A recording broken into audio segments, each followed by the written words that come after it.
If you're a golf lover, join in on fun discussions about golf from the perspective of two plugged-in Minnesota golf geeks, Brad Cole and David Branstad. This is 10,000 Swings. Hello and welcome back to 10,000 Swings. It is Monday, August 8th, 2021. I'm Brad Cole. I'm David Branstad. We are coming to you live this week from the John Moody Gopher Golf Indoor facility right at the U of M campus. A really cool spot here. And we want to let you know that 10,000 Swings is brought to you by Jarrett Yalen with Northwestern Mutual. For whatever financial questions you have, call Jarrett today at 612-209-4523 or check out his website at jarrettyalen.com. And I would say, Brandy, with us being on site at the U tonight, I'd say there's maybe an 80% chance that Jarrett actually shows up live since he actually used to do some facilities management at the U. So, but seriously, for those that are out there that are wanting any financial help, give Jarrett a call today. We've got an awesome show this week that might include the WGC in Memphis, the Barracuda, special winner at the Barracuda this week, the Women's Legends event, the Women's Olympics, Gopher Golf preview. But first, with us being live at the John Moody Indoor Golf Facility at the U, located right off Les Bolsa Golf Course, we have two special guests this week. Rill Brinsmead, the head women's golf coach at the U, and Justin Smith, the head men's golf coach at the U. Coaches, how we doing? Great. Thanks for having us, Brad. Yeah, thanks for having us. So, Justin, you are going into year 4 as the head coach at the U. Is that year 4 for you? Year 3? Year three. Year 3. And Rill, this is going to be your first full season, correct? That's correct. Yeah, so month 7. So, Rill, can you tell us a little bit about your background? How you got started in golf, a little bit of your golf background, and how things are going here. Yeah, so, golf has been my life, for the past 25 plus years. I was fortunate to get the opportunity to play college golf as a junior coming out of Australia in 2000, back when recruiting wasn't as international as it is right now, and love the experience as being a collegiate athlete, and very quickly realized that I love the coaching side of it, and really just worked my way through the ranks. Started out as a graduate assistant, worked my way up to an assistant coach and a head coach, and got my dream job in January 2021, and then that's where I'm at right now. Awesome. Well, welcome to the Big Ten and welcome to Minnesota. How has the weather transition been for you? Fantastic now. I think one of the first things Justin said to me when I got the job, he said, hey, if you love Minnesota in January, wait until the summertime. And it's just been awesome. And honestly, weather is what it is. And I've always had that attitude that if you are passionate about what you do, you can get better anywhere. And just had a really fantastic spring season. And honestly, we were hitting balls outside in March. So not a real big deal, right? And then obviously the summer swings around and we've been out and about recruiting, and I've been checking out golf courses in Minnesota, and I don't think there's a better place to play golf in the U.S. than Minnesota, to be quite honest. Now, Rill, can you tell us a bit about your experience so far at this new indoor facility here at the U? Because obviously there's not a lot of places like this in the country. Tell us a bit about the facility and what you liked and what attracted you to this job, and what, when you're talking to recruits, what are the biggest things that you're highlighting here at the U of M? Yeah, honestly, when they recruited me for this job and I asked, how do we practice with, the snow on the ground and this, and they sent me the web link to check this out, and I was just blown away. Like this, I've seen a lot of facilities, but this one's just really special.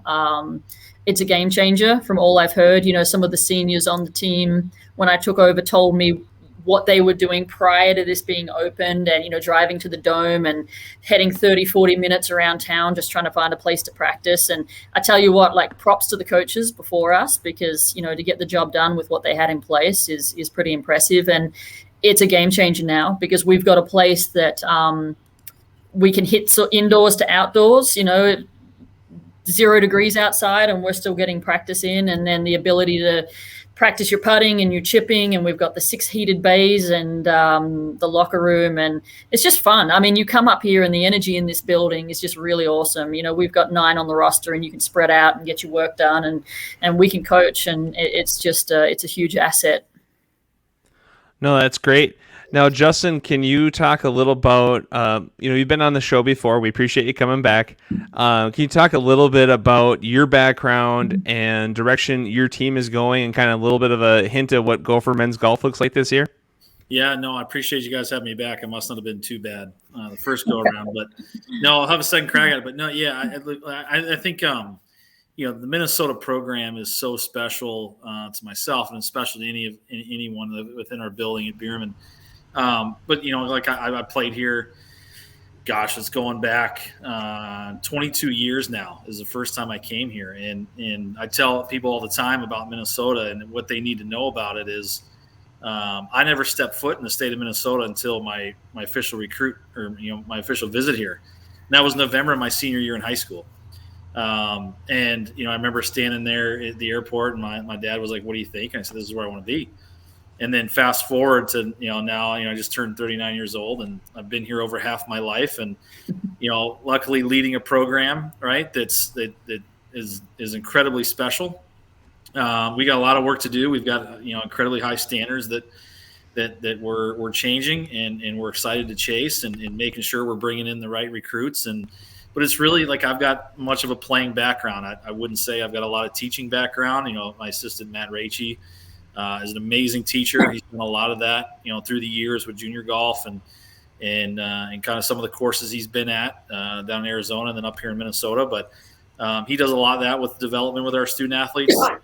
Myself, the game management, the teaching, all the resources, everything we need to do to operate like a top 10 program. I mean, that's where I love to really sink my teeth into. So that's kind of my foundation. I played 8 years professionally. Obviously played 4 years here at Minnesota in the early 2000s. Played 8 years professionally, 4 years on the nationwide tour, which is now the Corn Ferry. And then I spent a year and a half working at Second Swing Golf doing kind of high-end club fitting. So it was fun to really kind of learn about that part of the business before I got into coaching, where was 5 years assistant under John Carlson, and now heading into my third year as a head coach. So it's been an amazing route. There's so many people that have kind of helped me get here. But we've got a lot of work to do. We're excited, and there's no question alongside Real is a huge bonus, because I'm already learning so much from her.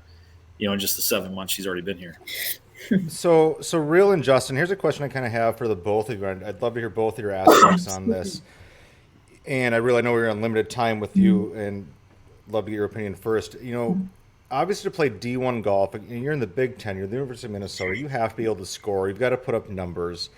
And in talking with you both and other coaches at the University of Minnesota, I know you're recruiting nothing but high character student athletes as well. So you have to be able to play golf. You have to have high character. You have to be a great student athlete. But is there something you're looking for when it comes to recruiting a player? Like how they play the game? Is it past results? Is it level of potential, et cetera, et cetera? I mean, let's say I'm a sophomore in high school and I want to play for the University of Minnesota. Like what do I have to do to kind of grab your attention? Is there anything in particular you guys look for that? Yeah, I mean, ideally, you're looking for the total package, right? Like coach's dream. You're looking for somebody who's academically sound, that's going to come in and, do the work and stay eligible and achieve academically at a high level, particularly at a university like the University of Minnesota. I mean, the academics are really important. And then from a golf standpoint, I mean, sound fundamentals, right? Like not just being able to score, but understanding how to score, understanding your golf swing, not just being able to regurgitate information, but truly being a student of the game. And then golf IQ is a huge part of it. One of the things I love when I go out and watch a recruit, and I hate to say this, but I don't mind when they hit a bad shot or have a bad hole, because I want to see the bounce back. Are you a one-dimensional player, or do you have the ability to just be gritty and to find a way to score? Because you can have the most beautiful golf swing, on the range, but, how does that translate to actually getting the ball in the hole? And you're right. And, we're looking for players who are putting up great numbers, and it's getting more and more competitive. But I tell you what, some of the best, the younger players, they're going to keep blooming. So, my advice, to sophomores and younger is, you got to stick with it. And if you're not the number one ranked player in the state right now, it doesn't mean we won't take a look at you. If you're trending upwards, I mean, by the time you're a freshman in college, you may be better than somebody else, So it's just really sticking to the process and finding a swing coach and a mentor that you trust and you're going to, kind of stay with. Because honestly, they're the conversations when we can't speak to a recruit, we're calling the swing coach. And, a lot of times they'll have great insight about how a young person is. How about you, Justin? That's a great question, Brandy. Justin, how would you respond to that? Yeah, look, I think real hit on all the points there that we're looking for. I think the one thing that really starts and stops, especially in our Minnesota recruiting, the challenges that we face, with whether if someone's good enough and they got opportunities to go south, or, just sometimes they said, well, look, I've lived my whole life in Minnesota. Do I want to kind of branch out a little bit? But for the most part, right, through relationships, through their families, through swing coaches, like Real mentioned, right, like I really want individuals here that really want to be a Gopher. And I think it's really special. And the building that we're in, the outdoor facility that we have, the athletes village that we have for all sports, that's just off the charts for resources all under one roof. The commitment that our administration, our university makes towards student athlete development is incredible. And just the passion that Minnesotans have, like for all of our programs, is special, and it's unlike a lot of other places. But I want families and recruits and our student athletes to really feel that and really want to be a part of that. And like, if they don't want to be a part of it, that's okay. Like, we're not for everybody, But the fact of the matter is you're going to have 2 coaches in the men's program and 2 coaches in the women's program. They're going to care about their student athletes more than anybody, and we're going to provide the greatest experience ever. And doesn't mean, right, like we want everyone to shoot 68 and get 4.0s and be involved in the community. That doesn't mean that has to happen in order to have the greatest experience. But, hopefully, right, you have ties to this program and be connected to our program forever. We just really want individuals that really see that and really feel it and really want to be a Gopher. And, the fit is everything. You can recruit a lot of really good talent that aren't going to fit kind of maybe the way we do things, and that's okay. I think Matt Racci and I spent so much time trying to figure that out, identify that. The talent thing. I think Real said it earlier, right? Like, you can hear a noise from the other golf hole or side of the range, and you kind of go, "Oh, who was that? What was that? I need to go watch that." And there's a lot of that out there, but to really get the buy-in, we always have a saying, right? Like, I watch the interactions between recruits and their parents. And I said, the way they treat their parents is really important to me, because if they don't treat their parents well, how in the world are they going to treat me well? And how are they going to listen? So, like, these little things, like before and after the round, like Real said, like when they not playing their best, what are their emotions like? I mean, these things matter so much. There's a lot of kids that can hit it 310, 300 yards, but, this is a program, and when you put the M on it, it matters a lot. So we try to make sure we've got individuals that love it. So kind of a follow-up question to that then, and Justin, you've kind of played at a lot of different levels here, but like, what do you guys see as the biggest difference or the biggest change when it comes from elite high school golf to then elite, Division I golf, and then even to professional golf? Because all 3 of them have such major changes. Like, I did not play golf at D1, but D2 school. I remember thinking I was pretty decent in high school, and then I got to college, and I'm like, oh boy, everybody is as good as I thought I was, and it was a big change for me. So what do you guys kind of see as the biggest differences, and how do you overcome that and work with your players to overcome that kind of stuff?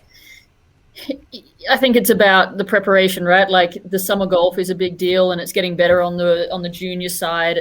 Length, in college we're averaging 63 to 6,400, which is a big adjustment for some high school players if they haven't played sort of like AJGA or USGA, or if they've just played high school golf. And short game, I say to my athletes, you could line up every player in a collegiate tournament on the range, and you wouldn't be able to pick out who's the number 1 player, but you put them over a 6-footer, and it becomes really glaringly obvious who's got the short game to compete at the highest level. And to me, at our level, that's the difference maker, and we preach that a lot in our program, like inside 100. And I know it sounds redundant, but on the women's side, like, the length is great, but the scoring is, it's all about who's making over, the 60, 70% of your up and downs, who's hitting 12, 13 greens. You could look at the stats and they don't lie. And I'm a huge stat person. I might drive my team crazy, but like, it drives me nuts, if they're like, well, I don't know why I'm, averaging this. Well, yes, you do. Like, you do. It's right here, and numbers don't lie, and then we do a lot of statistical evaluation and teaching the freshmen how to evaluate stats. And if you've got a junior that knows how to look at that, they're already a step ahead, and that's something, that we really put a lot of focus on. And practice plans based around statistical feedback is really important to us. No, that's good stuff. Rill, will you tell us a bit about the roster you have, both coming back and new players coming in, and then kind of highlight a little bit of the fall schedule that you have coming up? Yeah, for sure. So we got a pretty fresh-looking squad this year. We've got 3 returners, a graduate transfer, Joanne Free. She's going to come back for us, which was sort of a last-minute decision for her, which is huge for us. She's going to come back. And then really the guts of our lineup, Emma Carpenter and Grace Curran, 2 Illinois natives, are going to be coming back. And they had both really highly successful spring seasons. So that sort of 1, 2, 3 punch for us is going to be huge. We've got a transfer, Leah Herzog has signed. She's coming to her dream school. She was at Nebraska and had a really successful freshman campaign. Her first college round was 66. Which you shoot that anywhere, you're doing well. So I'm really excited about Leah coming in. And we've got another transfer coming in from Texas State. She'll be a graduate transfer as well. So she was 4-time first-team Sunbelt player at Texas State. So that depth in the lineup. And then we'll have 3 freshmen that were signed prior to me being hired. So that'll be new for us, that they're going to come in and learn the ropes, but I'm really excited about the depth within the program and to see what we can do. Oh, that's great. Thank you, Rill. Really appreciate it. We know you got to get running. So thanks so much for having us out tonight, and we wish you the best of luck this season. Bull, as we get into the men's side, what do we got? Who we got coming back? Who are our new guys? What's the schedule look like? What do we got going? Yeah, no, thanks for throwing the bull in here, Cole. All about those stories. So, anyways, we got Lincoln Johnson from Chaska, Minnesota. He's going to be a senior. Harry Plum-Ellington from England. Will Grevelos from Sioux Falls, South Dakota. And then we have Connor Glenn from Waconia, Minnesota. Harrison Arnold from England. Ben Warren from Stillwater, Minnesota. And then Alex Eichhoff from Hillsborough, Illinois. And then we have 3 incomers. So we have a transfer from Indian Hills Community College. His name is Anton Sale. He is a first-team All-American junior in junior college. Last season, he was Student Athlete of the Year at Indian Hills. Amazing player, amazing student, 3.7 GPA. So the impact we know he'll make will be awesome. And then we have Eduardo Galos from Peru, top 500 player in Wagger, coming in, and then Bennett Swavely from Hudson, Wisconsin. So we're extremely excited about the newcomers, and then as our veterans and most experienced players keep developing, keep getting consistent, it's going to be great. Can you talk to me a little bit about the difference between recruiting someone from Peru versus recruiting someone from Hudson? Well, you make sure from Peru you don't bring them up here in the wintertime. You make sure you bring them here in the summer. No, look, international recruiting. I love international recruiting. I always say, like, our recruiting starts and stops in Minnesota, right? We have to do everything we can to make sure the players that fit our program and how we do it, the best players are here. And I think we got a recent commitment that we can't talk about too much, but we're certainly excited about the fit there. And the community and just making sure, right, that we are representing our state the best we can.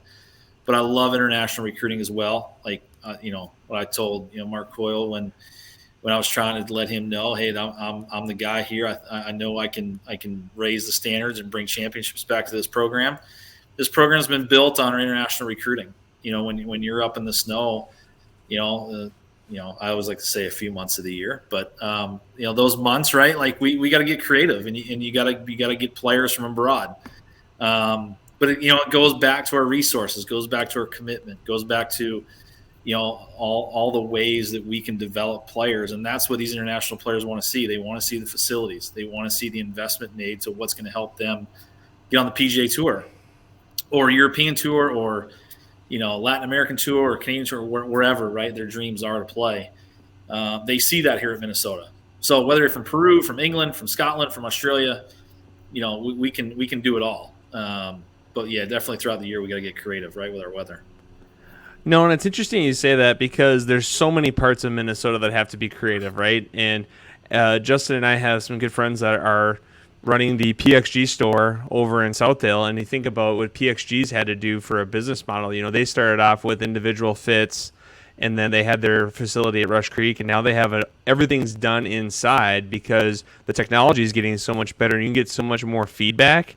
So it's incredible, I think so many more years ago, it was really one of those things where, oh my gosh, you just can't go north and be good. And now it's like, no, you can actually get pretty darn awesome, playing indoors for a lot of the year, which is not necessarily a lot, but, 4 to 7 months. And again, good time for our listeners to remember that 10,000 Swings is brought to you by PXG, Parsons Extreme Golf, the new store in Southdale. It's fantastic, and you can get fit for Gen 1, Gen 2, Gen 3, Gen 4 clubs, irons, putters, wedges, drivers, you name it. But again, embracing that, even though we're inside, we can still get some really good feedback and get better at golf, right? I think that's the biggest story there. Yeah, that like we talk about our Commit North kind of identity. And, Matt Racci and I kind of sat down when we first got started and we say, what type of player works here at Minnesota? And a lot of people, say, man, you can't be successful in Minnesota and whatever like that. And, I've got a whole short game area full of Big Ten championship and national championship banners that can tell you that you can get really good here and you can do really special things. But our Commit North identity, right, is that type of player and that person, that family that's willing to do whatever it takes to become great. And that's what we look for, and that's what we want to have here. It's a great point. And behind me, I've got the Gopher men's golf birdie board, right? So birdie board, records board. We got a lot of fun history stats behind you. Well, while you two have that, I've got Thermazone behind me to heat the indoor stalls in the bays. It's a cool commitment, right? I mean, it's definitely a cool commitment. And Justin, can you talk a little bit about the short game facility here and a little bit about the technology used on the grass? Because in my opinion, this is just such a different level of short game practice than what a lot of people have for indoors. Yeah, no, we spent a lot of time in between Michelle Redmond, John Carlson, who were the head coaches at the time when this building was getting constructed. We spent a lot of time with those companies that kind of specialize in this indoor turf, and kind of, you get a bunch of different things of whether, some turf putts really well but doesn't really react very well with chipping or different short game shots, and then vice versa. We were able to kind of come across a company called Envyscapes that does a lot of college facilities around the country that came in and I mean, it was a 2-week process. It was amazing watching it unfold every day, from where the turf was when they first laid it to when they rolled it and they're putting sand and they're doing all this stuff. So the actual, it is, we have different kind of, types of mats with really tight lies and fluffy lies and lies below the surface of the green that you got to kind of hit it up high and spin it real quick if you're kind of a short-sided shot. The way the ball reacts, based on like how the contacts you have and whatever, I mean, it is pretty darn close to real life. It's never going to be perfect, right? But we have amazing technology just in our surface here that really kind of prepares our team well. And, the company and Envyscapes that we use, I mean, we couldn't be happier with kind of the product that it is. That's awesome. So, Justin, we're going to get into a little bit of the tour talk this week. So we had quite a special week for Gopher Golf on a lot of different reasons. The WGC this week in Memphis, very impressive finish by Mr. Abe Answer, and he wins a very big event, $1.8 million paycheck. And when I met Abe a couple months ago, we actually talked about the Gopher Golf invite, and he said that he thought it was one of the best invites in the nation. He really enjoyed it when he was playing in Oklahoma, so I thought that was kind of cool. Guys do love this event, and I think part of what makes the Gopher Golf invite special, you talked about it before, is you actually have live scoring on the course rather than having to keep your own cart. Kind of makes you feel like a tour event, right? And cool to see guys like Abe and Bryson DeChambeau and all these guys all over the leaderboard that have all played in your event here.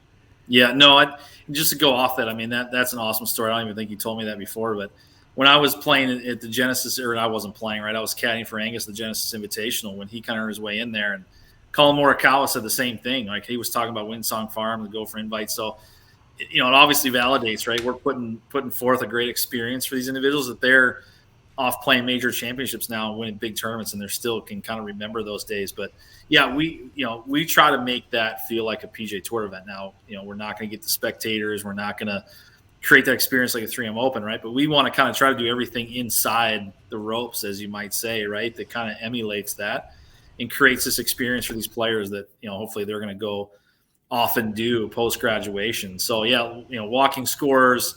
We have a big digital scoreboard as you walk past the clubhouse, that kind of live updates with scoring, and we have amazing volunteers. We have 25 sessions over 3 rounds, so we get anywhere from 60 to 70 volunteers. You can go to our Gopher Invitational website and kind of sign up for that if you want to be a part of it. But you're walking alongside of future PGA Tour players, and you can just look at the list.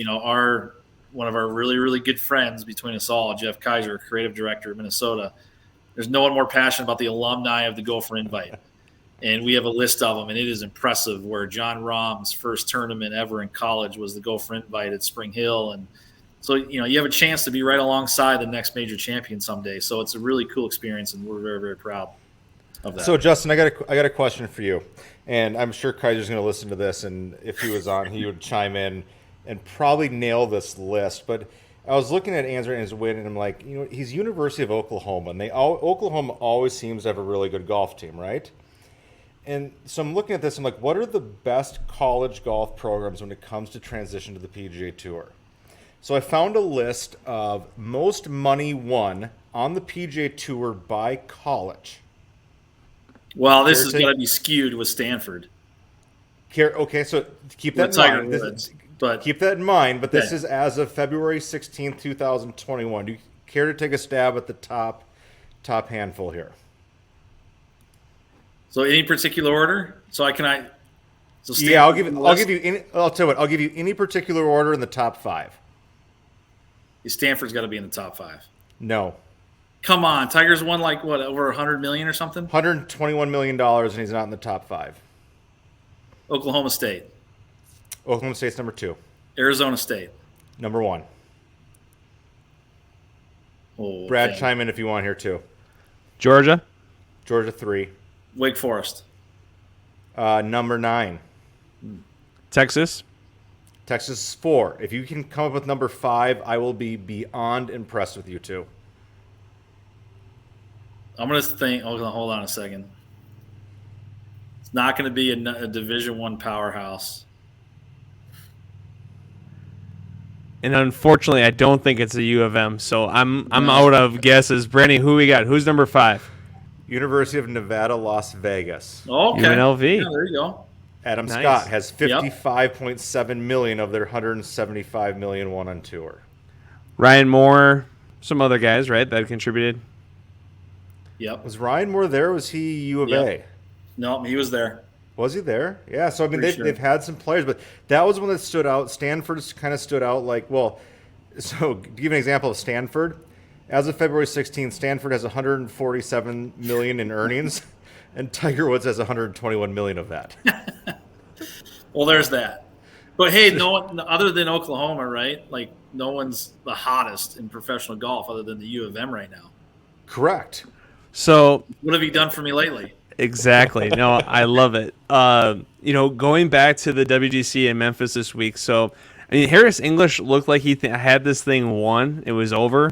Bryson I thought Bryson was right there. Bryson and Harris both melted down. And this is twice now that Bryson has completely lost it. He's been right there going in the back 9. At Torrey, would he shoot 43 or 44 on the back 9? And this week he again struggled. And I'm just interested to see, Bryson came out and was very, very vocal about his feelings about getting COVID and not getting vaccinated and all that. And it's just interesting to see, he gets in these chances to win and he seems to implode. I mean, when's the last time Bryson won? Was it the 2020 U.S. Open? I think it's been a while since he's won, right? So remember, Bryson's the same guy that basically came out and said, I can beat the game of golf. Right. He said, I can live to 150. He was 16 under through 3 rounds. He shot 4 over in the final round. I'm kind of over this Bryson movement. I know we're going to still talk about him because he's keep doing stuff like this, but I'm over it.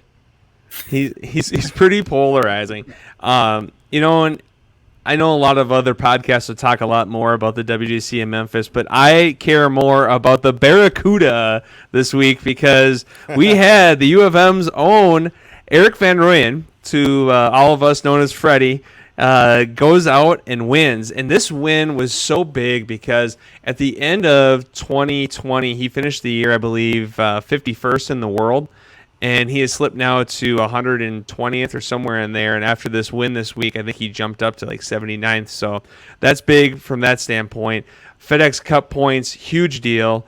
PGA Tour money list, huge deal. Plus he gets the 1 year, all of the exemptions for just winning a PGA Tour event. I think he does not get the Masters, correct? Because it's a week where if you win one of those events that's opposite of WGC, your win doesn't count for the Masters. But I think you're right. Technically, he does not get the Masters out of this, but it gives him a strong case for it. So, Justin, talk to us about Erik Van Rooyen and Alex Goggert. A couple of Gophers out there getting it done yesterday. It got dicey to say the least on hole 18 when laces out Dan. He a little 4 left action. The ball kicks back into play and then makes the best of it, and really takes advantage of the opportunity, right, and gets up and down for birdie.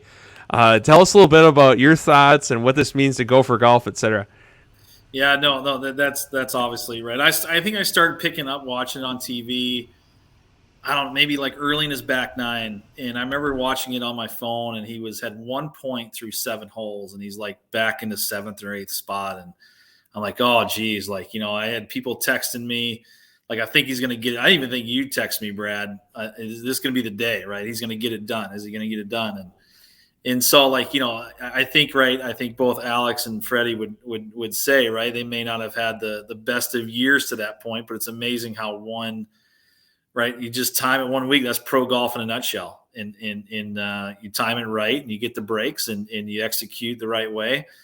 It makes your year. And now he's got 2 years exemptions, I believe, right? And he's hopefully he's climbing the world rankings again and gets inside top 50 and even more, right? And he'll get back in all those majors. But there's no question, like, as he was kind of plucking away, and I think he made a long putt on 13, kind of take the outright lead, and you're watching Piercy and who was it, Andrew Putnam, I think, was up there with him.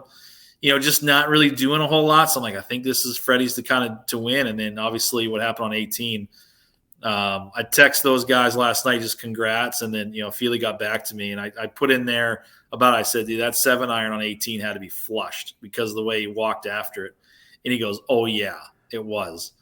So it's just amazing. And then, no one, and I think what I've always learned from those two as I've talked to them and gotten to know them, and every bit now they come around our program a little bit and talk to our guys.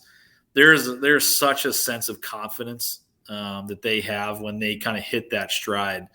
And I would imagine that was as high as it ever was. And I could just see it a little bit on TV. But it was cool, right? We had a lot of people, recently talk about it. They were watching it. And if it wasn't probably for Gable Steveson coming home with his Olympic gold medal all over social media, like, Erik would have been the biggest thing going on, in Minnesota for sure. But just awesome for our program. The second, I think, person ever to win PGA Tour event. Kind of following the footsteps of Tom Lehman and all that he accomplished. But they're first class people. I couldn't be happier. Erik just had a baby, so it was very, very special, I'm sure, for him to share that with his wife and his newborn, and obviously we love when he's back here in Minnesota as much as he can. So we're as thrilled and as happy for him as anything, just for him chasing his success and his goals. No, that $600,000 plus check will buy a lot of Pampers, so it's a good week for Freddie and team. And excited to see him make a run here. Maybe he gets it going in the playoffs, right? He's at least gets to play for another couple weeks here. So let's see where this thing goes. And It's all about time. we saw it last year with Jim Herman. We've seen it with guys in the past. All of a sudden, you get on a little bit of a heater, and just survive in advance. So kind of a fun. I didn't love the playoffs when they first came out with it, and now I don't know what I'd do without it. Like I really do enjoy that kind of ending to the season rather than just having a tour championship. I like that. Every week you're playing for your life, right?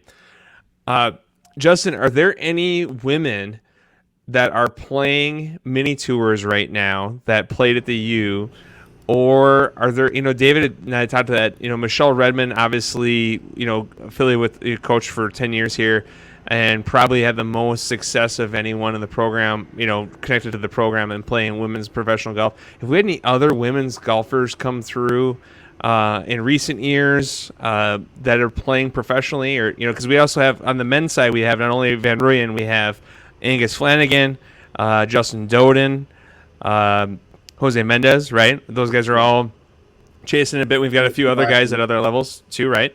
Yep. Yeah, John Trasmar is active with it. There's no question. There's a few recent grads that are still out there on mini tours. And do you know, though, are there any – I'm just trying to think of on the women's side, especially as we look forward to the future of who's coming up for Gopher Women's Golf. I'm just thinking if we have – I don't know that there's been a whole lot, so it's kind of exciting to see, that we've got some potential coming up with future players. And really what this does is it transitions into the Land O'Lakes Legends Classic featuring Michelle Redmond this weekend. Kind of cool. So 2 weeks ago – I think the Legends Tour for the ladies has 4 events for the year, I believe, and 2 of them are back-to-back. So you had the Senior Open the week before that Annika won, right? And then this week we had the event here at Meadows at Mystic Lake, and Julie Inkster went out and shot 9 under for 2 days and won. Pretty good purse for first place, too, at $25,000. And Michelle Redmond from the U shot 4 under and a little T8, little $4,800 check. She was right there with Michelle McGann, Chris Shetter, a lot of names we recognize over there. Laura Diaz, Hollis Stacy. So kind of cool to see that Michelle's still out there playing at that level. That's pretty impressive playing. Yeah, I mean, Michelle, when she was coach here, and we talk about it, I mean, she was that player. Right? She might work on her game. She might have worked on her game a little bit more than she alluded to, but she would just tee it up and that competitive juice would flow and she'd find herself in contention all the time. It was just amazing to see. So no surprise her getting contention. But, yeah, all those names you mentioned, right, I grew up, with those LPGA superstar names, and it's fun to see what they've created, and it's great that it was in our backyard. It's awesome having Julie Inkster be the winner, right? Like probably the biggest name in the field. So very cool to see her prevail. And, it was a big week in women's golf in general. We had Nelly Korda went out and won the Olympics for Team USA. So that was pretty cool. 17 under.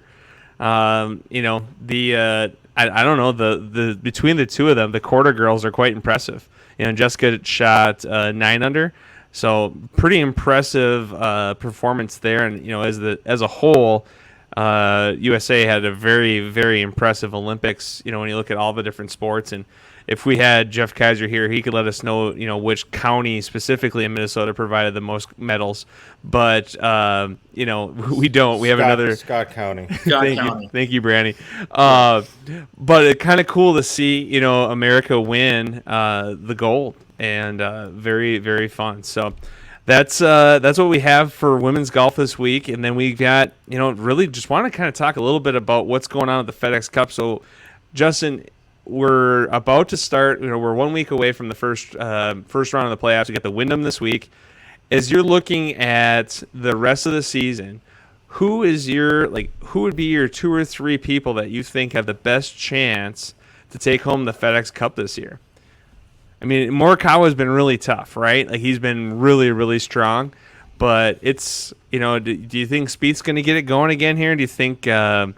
Obviously Harris English is 4th, which I think is interesting. Abe Answer now jumps up to 6.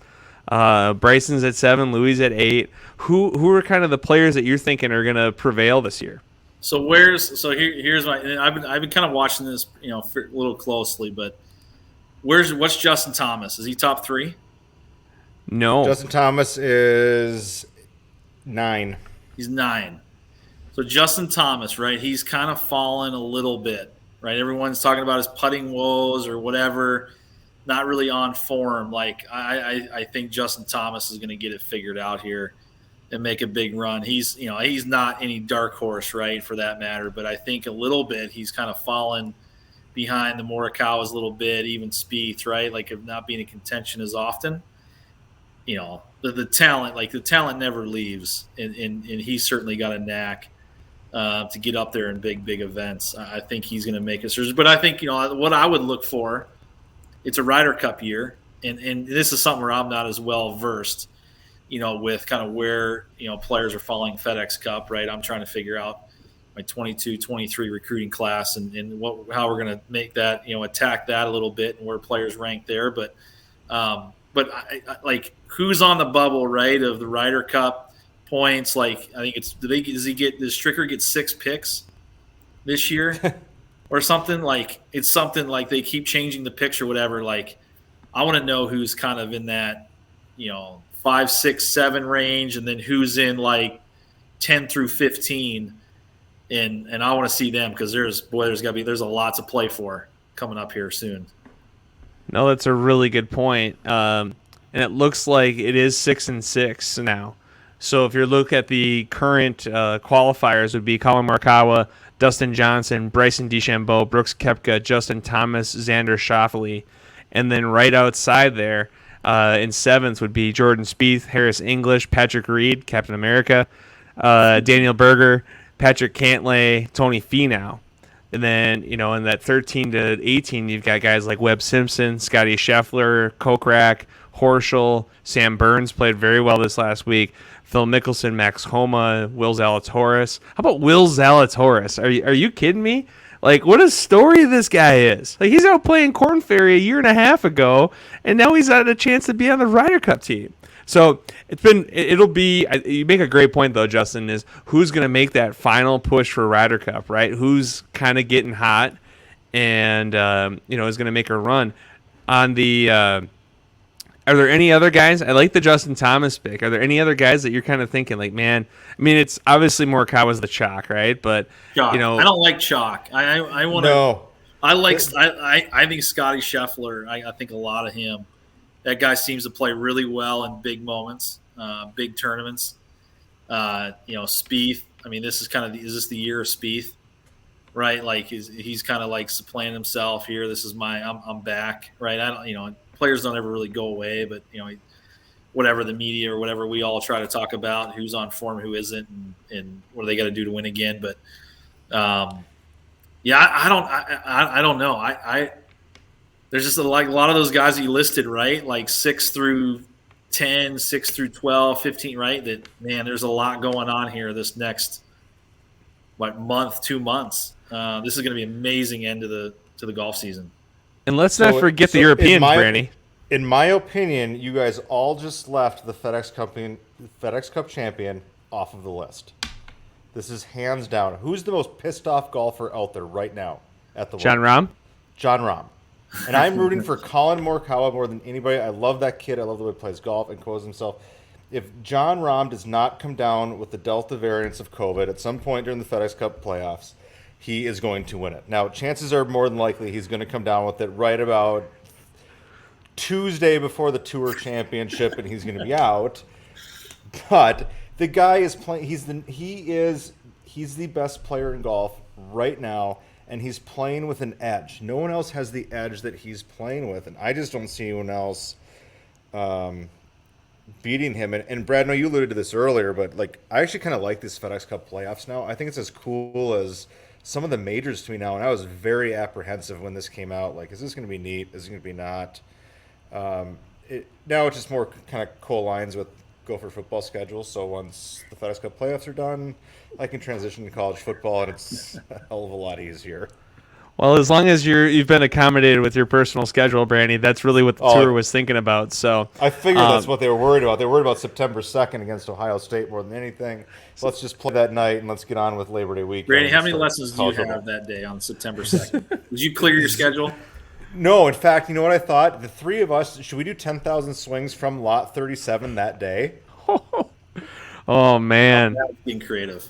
that would be very entertaining. Brandy, you really went on a limb here on John Rahm. He has 12 top 10s in 19 events this year. Are you kidding me?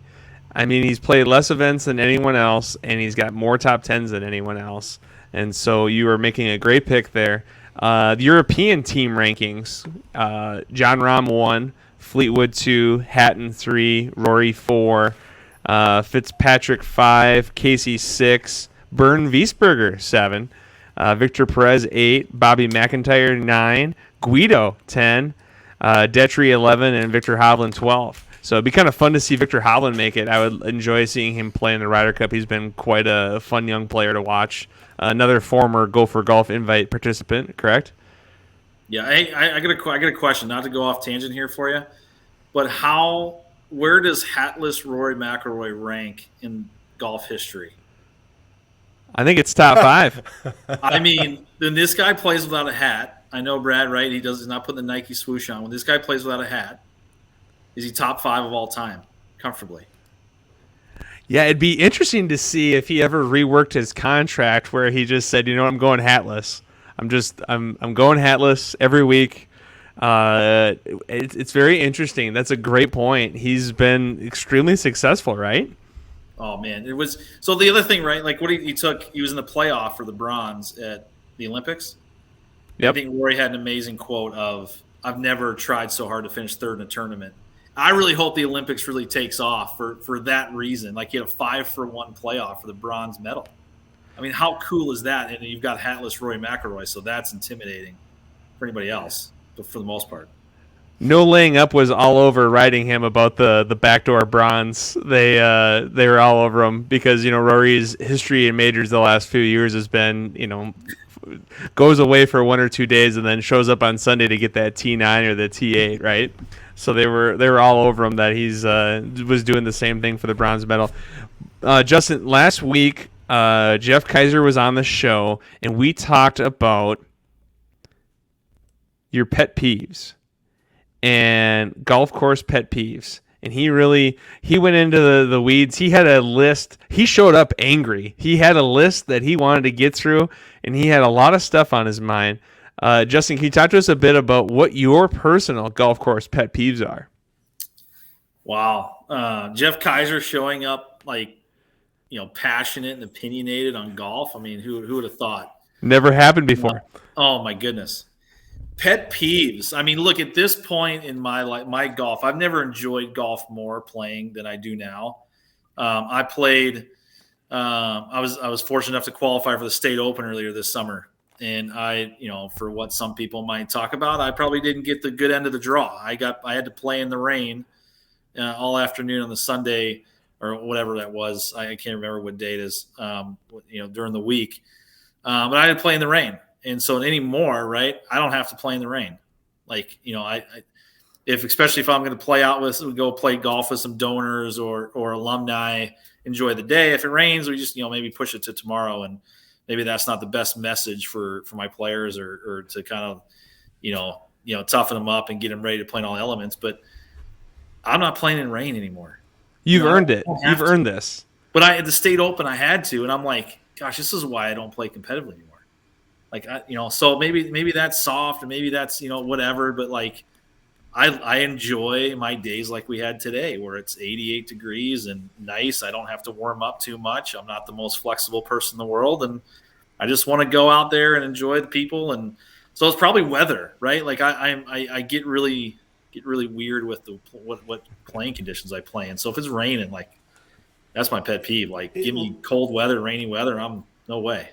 Look, anyone who's played any type of competitive golf in the state of Minnesota at any high level, we're done with it. I've been forced to play golf in snow, rain, cold, 36 degrees. I'm going to play the rain card and I'm done. I will play golf when it's 70 degrees and sunny. Sounds fantastic. If it's 55 and partly cloudy, I'm probably questionable. No, that's a good point. And, when you talk about playing conditions and that kind of stuff, is a good time to remind our listeners that our show is brought to you by Corona Premier. So it's a nice, light, very smooth beer that goes well on 90-degree days as well as 65-degree days. So if you haven't tried it out today, Corona Premier, it's the new light, lower calorie version of Corona. And it doesn't need a lime. It's just ready to go. So reminder to our listeners, Corona Premier is a proud sponsor of 10,000 Swings. So Justin, back to the pet peeves. Can you talk about other pet peeves? Like, you've played enough golf with me. I've got the waggle. You don't give me too much crap for it. You know that I complain about most of my shots. You don't give me too much crap about it. What are other things that really get you, like, just grind your gears, but you don't say anything, or you just lose it? Like, is there anything, or are you just so happy to be playing golf that you just, other than weather, you're just fine? I'd probably say the thing that really I think it's kind of funny, but I definitely will let people know, right? Like, really golfers who aren't very good that get mad. I'm like, what? Does this really matter that much? Is your life gonna change whether you shoot 75 or 85, but you're getting really mad and throwing clubs and kind of making a fool. And so I'm like, why? Like, what are we getting accomplished here?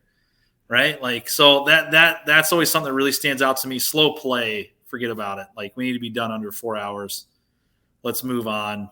But the other thing is probably in late January or late June, I was asked to be a part of a junior clinic out of an amazing venue out at TPC, and it was crazy hot and humid.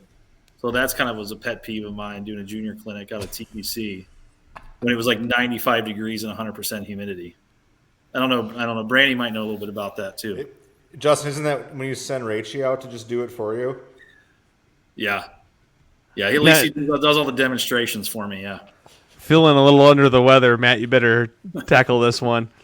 Brandy, any more pet peeves that you thought about since last week that you wanted to throw in there, or you feel like we got them all covered? What did I throw out last week? I know I threw out ball retrievers, right? I don't know if I mentioned it last week, but one that I think is just a riot is the bead counter. I don't know if we talked about that one. God. But you see the people on their talking about. On the side of their bag, they have like those beads that are like every time they take a shot, they move it down a notch so they keep track of their score. That to me seems a little bit like, if you can't just keep track in your head, probably shouldn't be playing. Just a personal opinion, but. Hey, have you guys ever seen the player that plays with the towel hanging out of his pocket? Love that guy.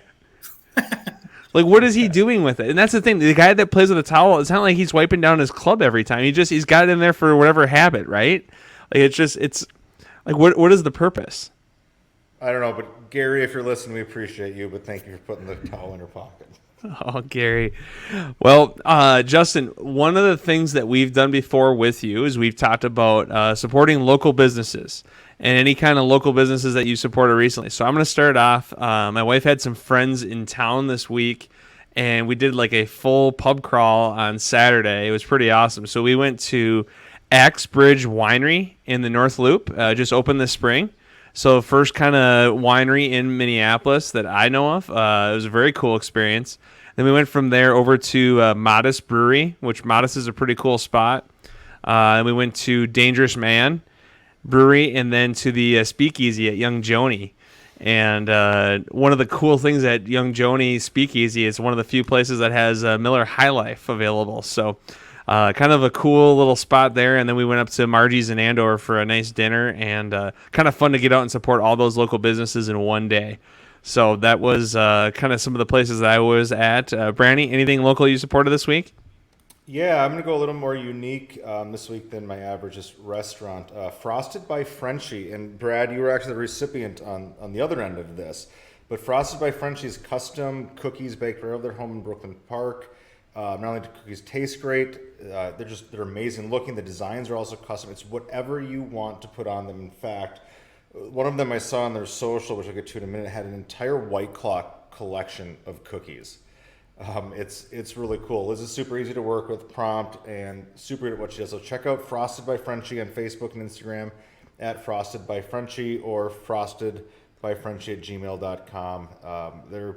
They're pretty top notch, and I'm not a huge sweets guy, but I sampled their cookies tonight, and there's something different about them, and it was amazing. I feel like Gopher Golf fans could maybe send some customized Frosted by Frenchie cookies to Justin and the boys before they get on the road this fall, huh? I can promise you this: they're gonna show up at a tailgate at some point. I like it. Oh, that's awesome. Justin, anywhere local that you're able to support recently, or any local businesses you'd like to talk about? Yep, my wife Trish and my daughter Eleanor. We got back from we were up north with some family this weekend. I know it's very, very kind of general, right? Just saying up north Minnesota, but we were up in Hackensack, and then we got back last night kind of late. And Tommy's Pizza in St. Paul, I love them because my daughter does not eat pizza with red sauce, and they will customize and they will make your pizza however you want. So she got a cheese pizza with black and green olives with no sauce, which, take it what it is. But that keeps my 6-year-old happy, so I love that. But also like tonight, right? We had an amazing event here, kind of bringing together our supporters and alumni, and we had Tony's Diner, who was on campus here in Dinkytown, help us out. Tony does an amazing job for our university and a lot of our sports teams, and does a lot of catering, but has a restaurant here in Dinkytown on campus that we frequent quite a bit. So love Tony and everything he does for our school. Tony came out and catered Jeff Kaiser's 40th birthday party, and it was all time. So I can attest he does some great work. It's amazing how many times Jeff Kaiser comes up in this show. Yes, Right. and I did the food pickup with Jarrett Yalen. So for those listeners that are rolling their eyes that we talk about the same 5 people and over again, yeah, it's that's where we're at. But we appreciate everyone listening, and great to have you back on the show, Justin. And thank you, Real, for your time tonight. And really excited for this season for Gopher Golf. It's we're about a month away here, so excited to get things up and running, and great to see the facility again here tonight. Again, one of the best facilities in the country, and really doing some great things at the University of Minnesota. We'd like to thank our sponsors, Jarrett Yalen with Northwestern Mutual, PXG, the new store in Southdale, the Meadows at Mystic Lake Golf Course, and Corona Premier. You can connect with us, as always, via email at 10kswings@scorenorth.com. Please subscribe to our show wherever you get your podcasts, Apple, Spotify, SKOR North, and give us a 5-star rating. Next week for episode 25, we will have Jarrett Yalen back on the show to break down the Wyndham Championship and preview the playoffs. Until next week, friends, I'm Brad Cole. I'm David Branstad. Cheers.